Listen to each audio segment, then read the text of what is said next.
congressional insertions na ngayon ay nadulas po mismo sa bibig ni DILG Secretary John B. Cremulya na totoo na may unsolicited proposal na 8 billion pesos konektado kay Saldico para sa pag-procure ng 80,000 items ng high-powered rifles na hindi po natuloy. Ayan.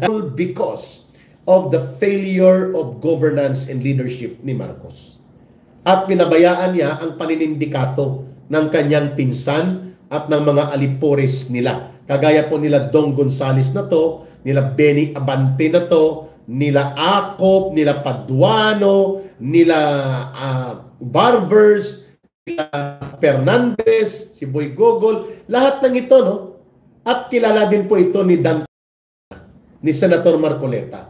Ngayon ang challenge, kailan nila ipapatawag at ibubulgar din po itong mga kasindikatuhan na ito na ang galamay pala ni Saldico ay umaabot pati sa PNP.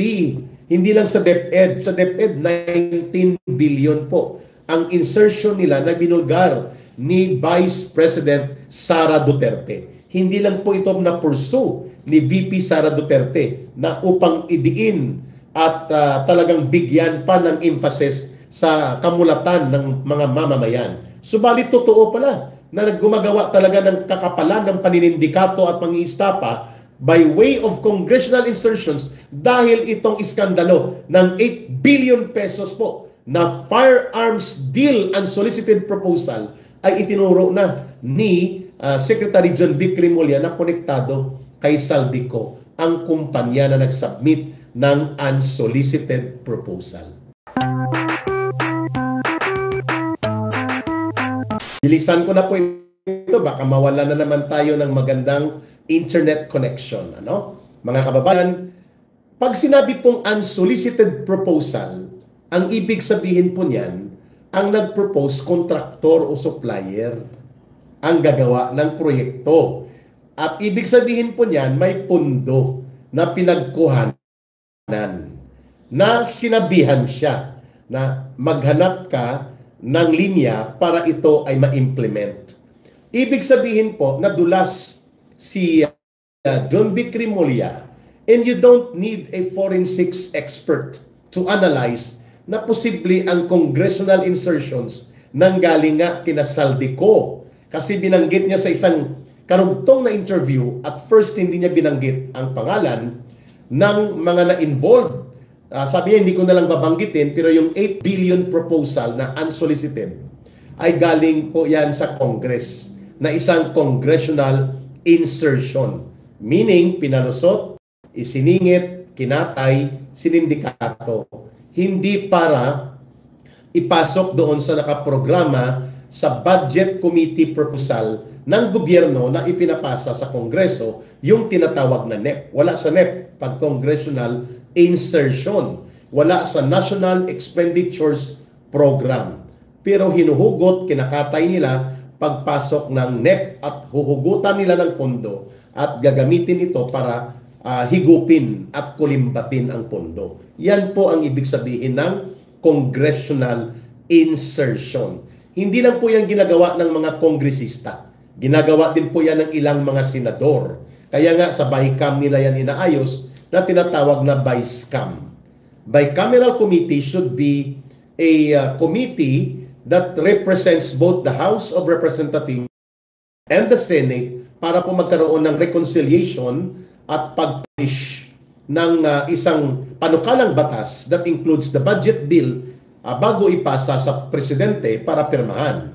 Yan pong purpose ng BICAM, ayusin, isynchronize upang wala pong mga glitches doon sa mga nilalaman ng batas version ng Senado, version ng House. Kaya sa BICAM yun.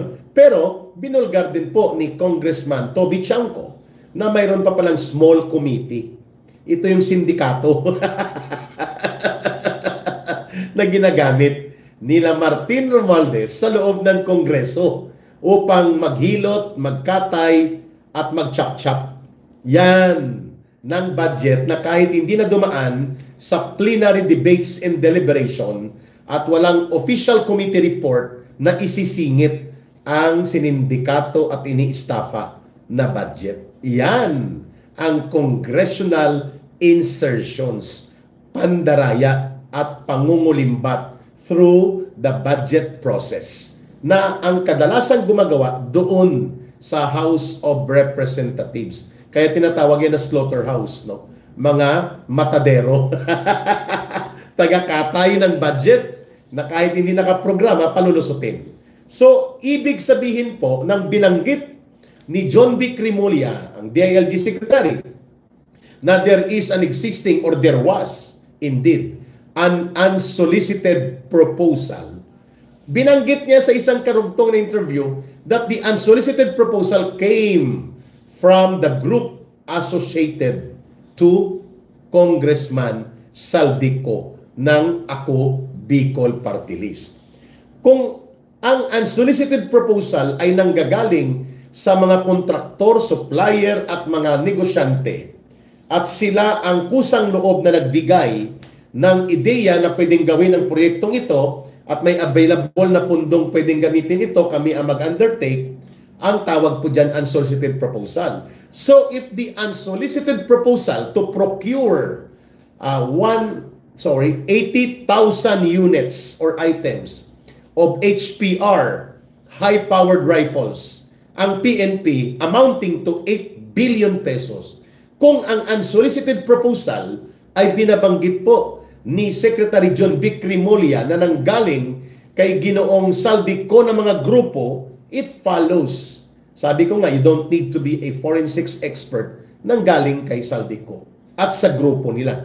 Tumataginting na 8 billion pesos. Granting na tama at totoo ang binabanggit ni best regards to GovPam, matapang nagwapa pa. Thank you at least, no? Nakaalis na po si Gonzales with family. May video po sa airport. Kaya nga mga mandarambong ang nagtumatakas na palabas ng bansa. Ka-Eric, nasaan si Saldico? Ewan ko kung buhay pa siya, no? Sana kabaliktaran. Pero mahirap din kasi litisin ang patay, no? Hindi na natin mahahatulan ang mga magnanakaw kung sila ay wala na sa mundong ibabaw. Corazon Ostero, Duterte para sa masa. Ulitin ko lang para makabuelo ako. Ang ibig sabihin pala, kung sinabi ni John B. Crimolia ng DILG Secretary natin na hindi po pasado sa kanya, bad taste, ang mga congressional insertions, so ibig sabihin pala, mayroon talagang nag-propose na gamitin ang 8 billion pesos para mag-procure ng 80,000 units ng HPRs, high-powered rifles, bagamat hindi ito nakaprograma sa DILG NEP or National Expenditures Program.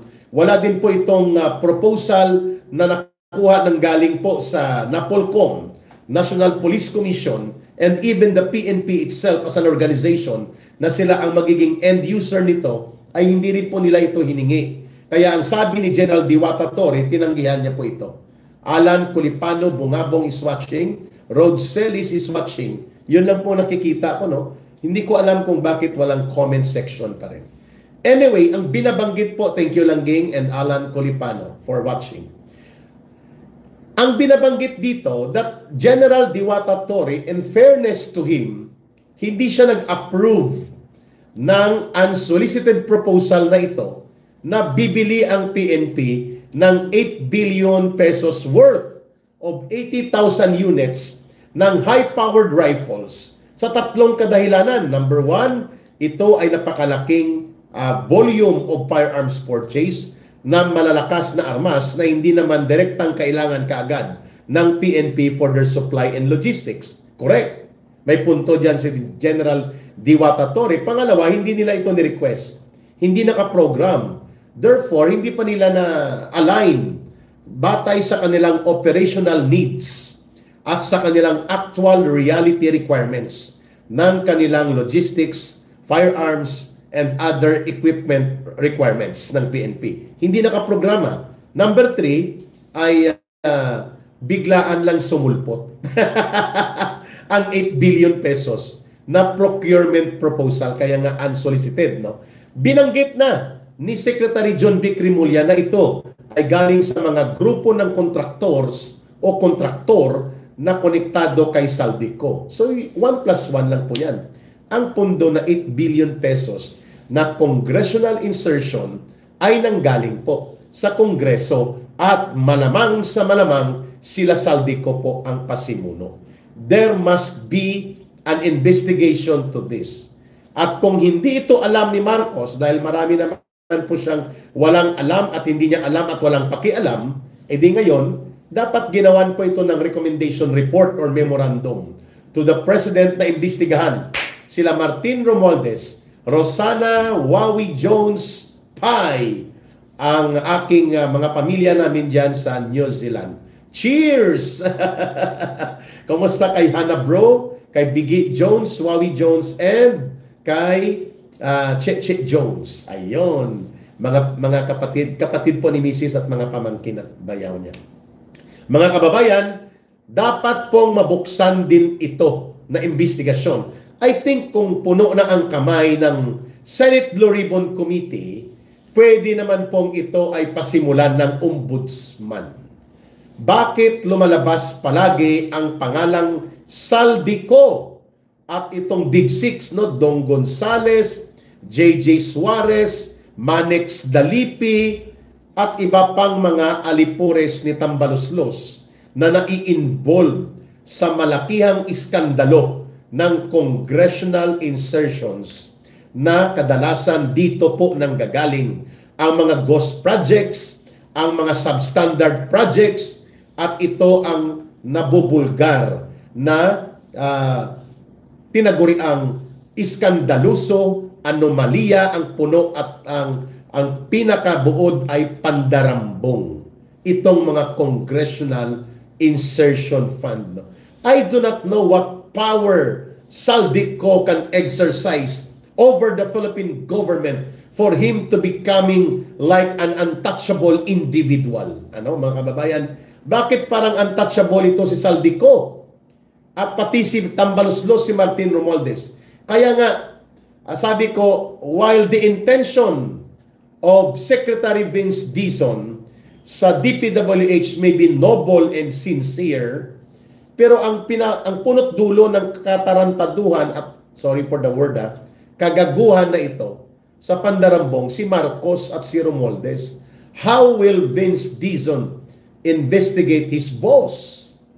How will he be able to dive into deeper connections ng conspiracy o pakikipagsabwatan na gamitin ang poder sa Kongreso, palulusutin ang pandarambong sa kabanang bayan sa pamamagitan ng pagpipirma ni Marcos ng budget upang maging batas ang paggamit ng mga pundong ito. How will Vince Dizon do that? Even the Senate Blue Ribbon Committee ay nakatutok lang halos ito sa pagdiin at pagdikdik at pagdurog sa mga kriminal na contractors. That is correct. But that is only a small part of the bigger picture na ang pinagmulan nito, pinababayaan, pinapalusot, pati ng Senado, ang maraming mga congressional insertions to the point na noong 2025 budget ay may mga butal-butal na nagkakahalaga ang blanco na hindi po dumaan sa plenary deliberation, approval, and even sa BISCAM na dapat inaayos na ang final version ng budget bilang isang panukalang batas, ay nakalusot po ang 241 billion pesos na congressional insertions. Ngayon, ang tanong kay Secretary Vince Dizon, though we appreciate your sincerity and your direction na mabigyan ng konkretong hakbang upang lutasin kung hindi man mapapigil kaagad ang problema ng malawakang pangungurakot at pangungulimbat na dumadaan at ginagamit ang DPWH, but how will you investigate and how will you act so solidly and concretely? Dito po sa pinakaugat ng pinanggalingan kung bakit naging pugad ng mga magnanakaw at mandarambong ang DPWH. Sapagkat sila po ay kasabwat sa buong schematic design of plunder. Kakatayin sa Kongreso ang NEP, papalusutan ng small committee at magkakaroon ng mga congressional insertions by the hundreds of billions of pesos, and then ilulusot ito sa Vice-Cam at wala na pong anumang mga oversight authority na ginagawa ang Senado at Kongreso. Basta umabot na sa Vice-Cam, hilot na, katay na, inistapa na, ipapasa kay Marcos. Pipirmahan niya. That had been, or that has been, the real process of the schematic design kung paano dinadambong ang pera. So si Marcos cannot play innocent. He cannot wash his hands free and clean dito sa pandarambong na ito sapagkat siya ang last touch sa pagpirma ng budget bill upang mag-GAA, General Appropriations Act, at nagiging batas. At pagkaraan nito, Rebecca Diot is watching sa Facebook, ibababa ang pondo sa DBM, ilulusot papunta sa DPWH. At doon po ang mga katayan nangyayari. At ang kanilang matadores ay ang District Engineering Office na kontrolado ng mga kongresista dahil ang naglalagay ng mga district engineer na yan at ang operations niyan naka-attach po sa Congressional District Office ang diskarte.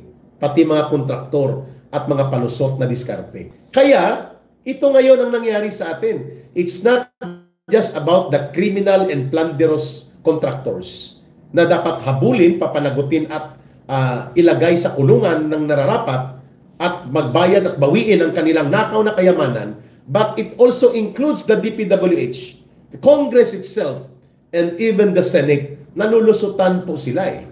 Kapag nalulusutan kayo, ibig sabihin mga bagay na pwede palang mangyari ang ganitong tumal na ngungulimbat sa kaban ng bayan, pinabayaan nila at pinalusot. Yan pong ibig sabihin ng hindi pag-exercise ng due diligence. No? Kagaya noon, nang ang PNP po ay pumayag na mag-procure ng almost 1,000 items or units ng AK-47, yun pala mga NPA ang bumibili. Ang ginamit, mga mining security permits sa Mindanao. Pero ang nagpo-procure na NPA na ibinabawas lang doon sa tinatawag na extortion money or revolutionary taxation, no? So, nakalusot, nakakuha po, imagine hindi na ito naimbestigahan sa PNP. May mga generals na involved because they did not exercise due diligence, prudence, and propriety. Mantakin mo mga kalaban ng gobyerno na gumagawa ng akto ng terorismo, nakakakuha ng mga baril na malalakas at mga bala na nagkakaabot sa bilang ng mga almost 1,000. Mga China-made na mga Norinco AK-47 high-powered rifle at mga Sekos ay ginagamit din from Czechoslovakia, ang binanggit Big Rimulya, mga kababayan. Kaya, babalikan natin yan sa isang pagkakataon kung paano nakalusot ang pagbibili ng armas o procurement ng AK-47 na almost 1,000 units na punta sa kamay ng NPA during the time, I think, of Noynoy Aquino. No? At ito ay sa pamamagitan ng pinalusot dahil hindi na chinek ang mga security mining permits na ginagamit sa mga pag-secure daw ng mga minahan sa Mindanao. May nagpo-procure ng 100, 300, 200 hanggang umabot ng almost 1,000. Yun pa mga NPA na ang nasa likod. Ngayon, ito rin po ang nangyari sa DPWH. Nandoon na po ang pundo, nakalusot na, kailangan may mag-execute ng pandarambong. And execution is being undertaken by the DPWH pababa hanggang sa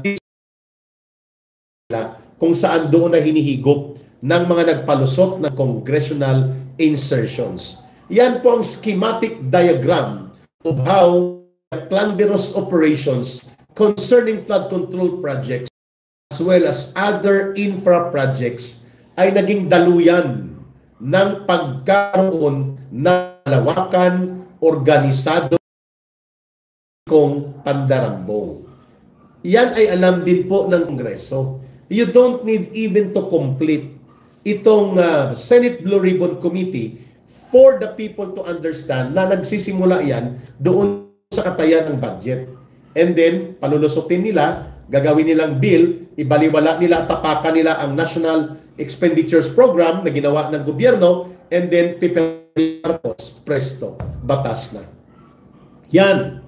So itong unsolicited proposal na 8 billion pesos, malamang sa malamang, ito po ay mga discarding palusot nila Saldico ng kanyang grupo at hindi tayo maniniwala na hindi yan inaprubahan ni Martin Tambaloslos.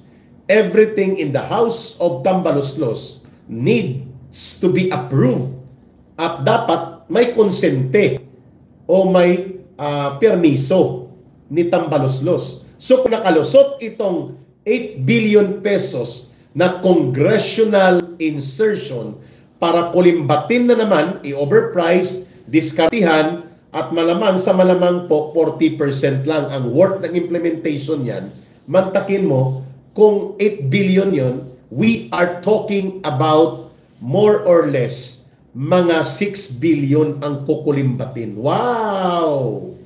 Anep!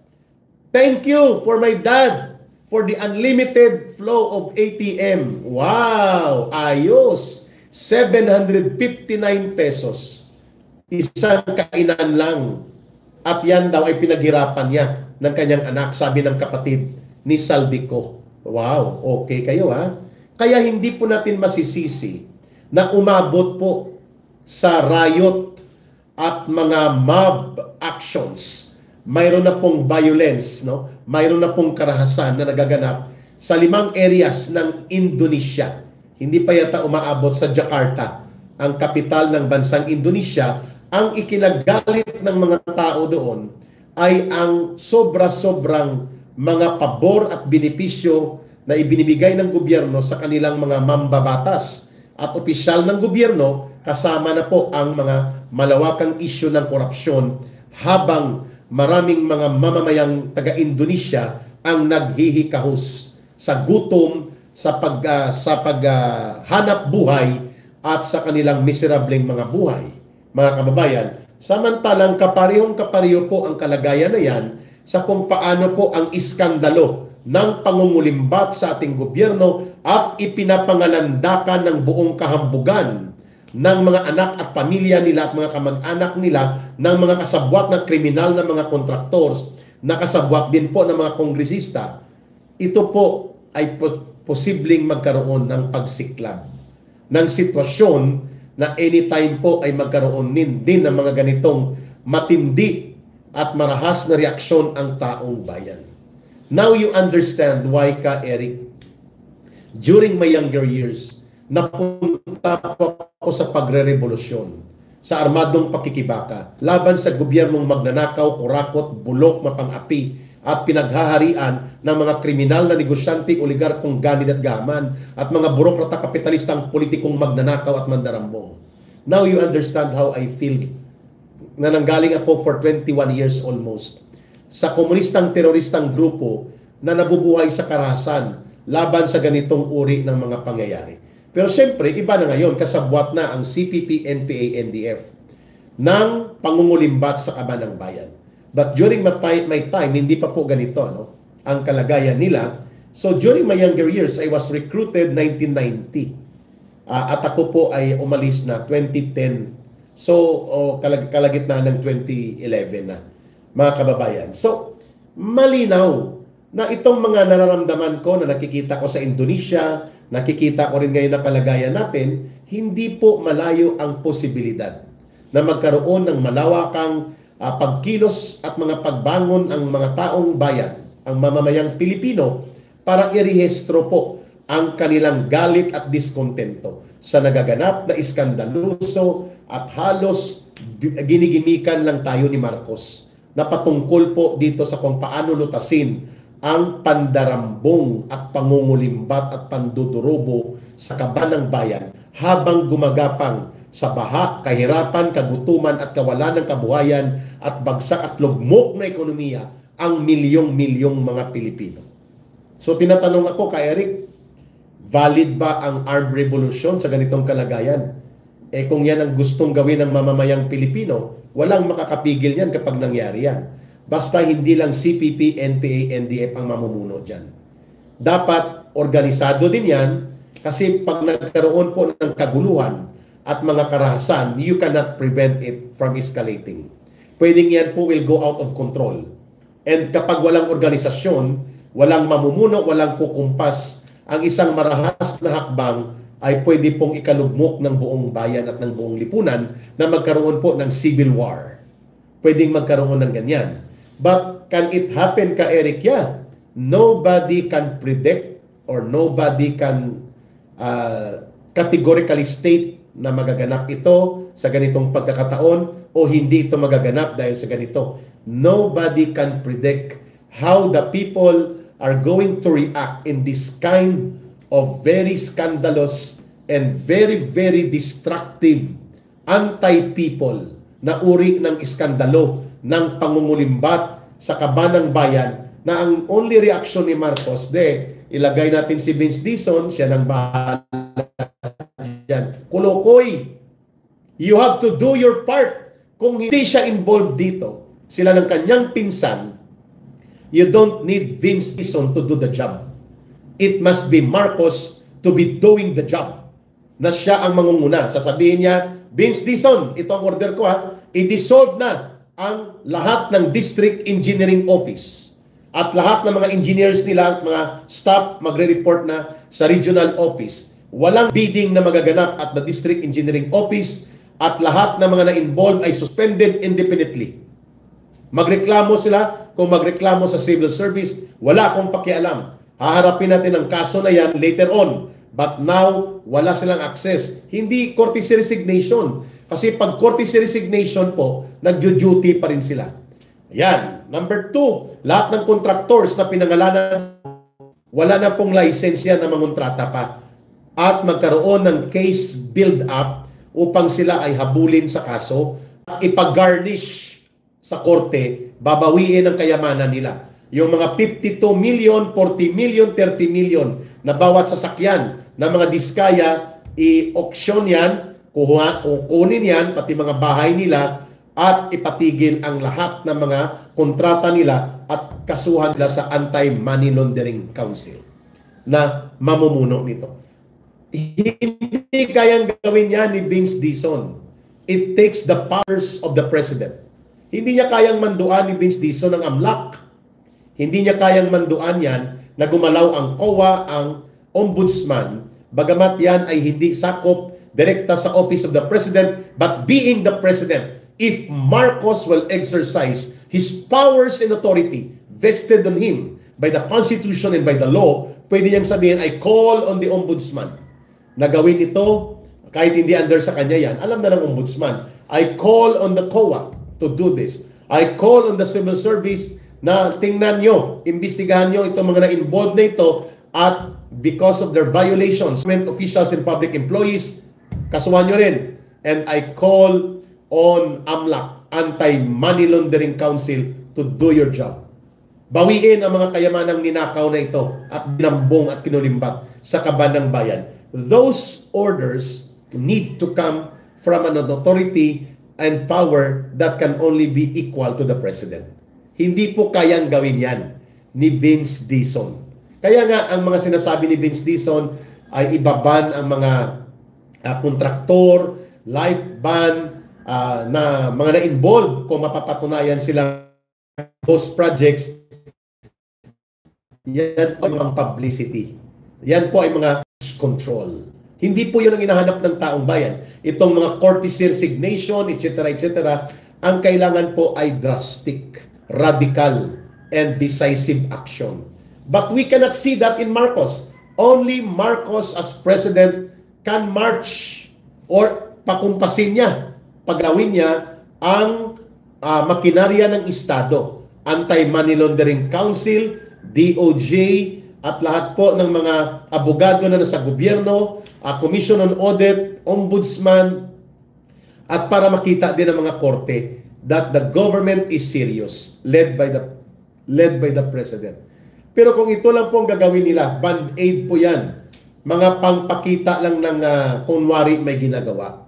Kaya hindi natin masisisi si Secretary Vince Dizon sapagkat yon lang po ang kaya niyang abutin. Pero mali pa rin pong ginawa niya na manawagan ng courtesy resignation. No, dapat po indefinite suspension sa lahat ng mga na-involved na mga nasa top level ng DPWH down to the engineering district. And then, no salary shall be given to them, and then cases must be filed. Pabilisin niya po ito. Lahat ng mga kontraktor, kung hindi pa niya kayang ito ay i-ban dahil may legal basis kapang pagbabatayan, but they can declare indefinite suspension sa mga kumpanya ni Diskaya, sa kumpanya ni Saldico. O kaya ba nilang gawin yan?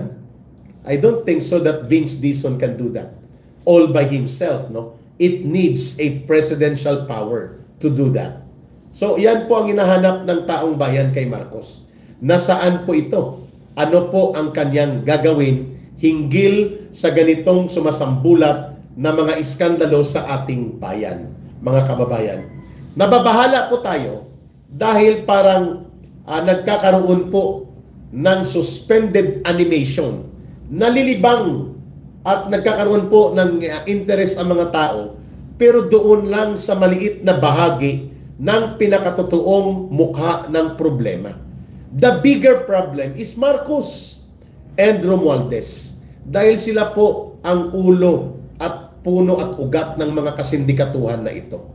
And Vince Dizon, no matter how many times na i-attempt po niya na ayusin ang DPWH, kung hindi po sincero at hindi rin po categorical at deliberate ang aksyon na gagawin ng presidente, walang mangyayari po dito.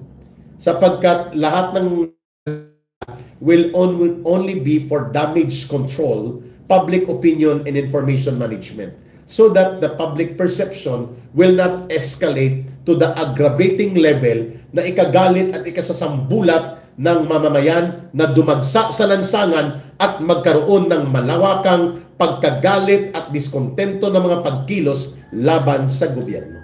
Yun po ang layunin nila na i-manage. Kaya po nila gustong agawin din ang inisyatiba ng pag-iimbestiga na ginagawa ng Senate Blue Ribbon Committee. Kasi hindi nila makokontrol ang mga variables, ang extent ng iskandalo na pwedeng abutin kapag na-reveal lahat ng Senate Blue Ribbon Committee. Kaya nga may ipinofloat na idea si Marcos na magkaroon daw ng independent presidential committee or commission or body na magsasagawa ng independent investigation. Ang tanong, sino ang ilalagay niya? Si Torre? No. Torre is not fitted for this kind of job. Torre is only an attack dog to implement yung mga paglabag sa pagpapatupad ng mga batas ng law enforcement, kagaya ng ginawa niya sa KOGC, yung pangaharas, pananakot at pandahas doon sa mga civilian, sa mga kabataan, kababaihan at mga religious workers na ginawa nila na 16-day infamy or the days of infamy or yung notorious na paggamit ng state terrorism. Doon expert si Torre. Yung pagpadukot kay Pangulong Duterte, yung gulpi-digulat niya na mga style na ikutan nila ang batas, i-shortcut nila, and then gagamitin nila ang batas para sa mga kalaban sa gobyerno. Diyan expert si Torre. To do this kind of investigative work and legal case build-up operations and criminal prosecution to bring the part of justice, not just the criminal contractors, not just yung taga DPWH or COA or taga DBM, but including ang mga politikong ganid at magnanakaw, I do not think so that Torre will be fitted for that kind of job description. It takes the powers and authority of the president to do that. No, mga kababayan. So, sana po nakita ninyo na itong mga kaganapan na ibinulgar ni Secretary John Vic Rimulya ng DILG na mayroon din pa congressional insertion. Magkano po at ang mga agencies ang ginawa nito? Malamang, yan din ang binabanggit ni Vice President Sara Duterte when she was still the concurrent DepEd Secretary nang binanggit niya Ang program namin, 5 billion lang for that year, 2024 I think, or 2023. Pero pinasukan kami, gusto nilang pasukan kami ng 24 billion pesos para sa classroom construction. Ang kami lang kayang ipatupad for that year was only 5 billion. So sabi nila Saldico at nila Martin Romualdez, sila mag-implement ng 19 billion. Maiiwan ang 5 billion sa amin. Pwede ba yon? Ayun. So hindi lang na-pursue ni Sara Duterte. Yan po ay congressional insertion din po. Yan ang pinagmumulan nitong pagkatay sa kaban ng bayan. All of this, the responsibility and the accountability kung bakit nanumbalik po ang monumental corruption, ang institutional and systematic plunder, ang criminal operations, pagkatay ng budget, ginagamit ito as sindikato at inistapa, and then kinukulimbat ang kaban ng bayan, all because of the failure of governance and leadership ni Marcos. At pinabayaan niya ang paninindikato ng kanyang pinsan at ng mga alipores nila. Kagaya po nila Dong Gonzales na to, nila Benny Abante na to, nila Acop, nila Paduano, nila Barbers, nila Fernandez, si Boy Gogol, lahat ng ito, no? At kilala din po ito ni ni Senator Marcoleta. Ngayon ang challenge, kailan nila ipapatawag at ibubulgar din po itong mga kasindikatuhan na ito na ang galamay pala ni Saldico ay umaabot pati sa PNP. Hindi lang sa DepEd. Sa DepEd, 19 billion po ang insertion nila na binulgar ni Vice President Sara Duterte. Hindi lang po ito na-pursue ni VP Sara Duterte na upang idiin at talagang bigyan pa ng emphasis sa kamulatan ng mga mamamayan. Subalit totoo pala na naggumagawa talaga ng kakapalan ng paninindikato at pang-iistapa by way of congressional insertions dahil itong iskandalo ng 8 billion pesos po na firearms deal unsolicited proposal ay itinuro na ni Secretary John B. Crimolia na konektado kay Saldico, ang kumpanya na nag-submit ng unsolicited proposal. Babalikan po natin ito sapagkat hindi pa po ito tapos, no? Mamaya po, mga alas 9 ng umaga, I'll try to go another live. Kung kaya pa ng data ko, magkakaroon po ng anti-war coalition. Mamamayan ayaw sa digmaan at peace forum dito po sa Cebu City, no? Sa Sacred Heart Center. Malapit lang po ito sa area ng downtown Cebu at may concert para sa kapayapaan po mamayang gabi. Ang nag-organize po nito ay ang grupo ng Asian Century Philippines Strategic Studies Institute. And then, kasama po kami sa Mamamayan Ayaw sa Digmaan. I will join them. Kaya nga, magkakaroon po tayo kasi September 2 sa Pilipinas ngayon, September 2 is the anniversary kung saan po nagkaroon ng formal na pagtatapos ang World War II.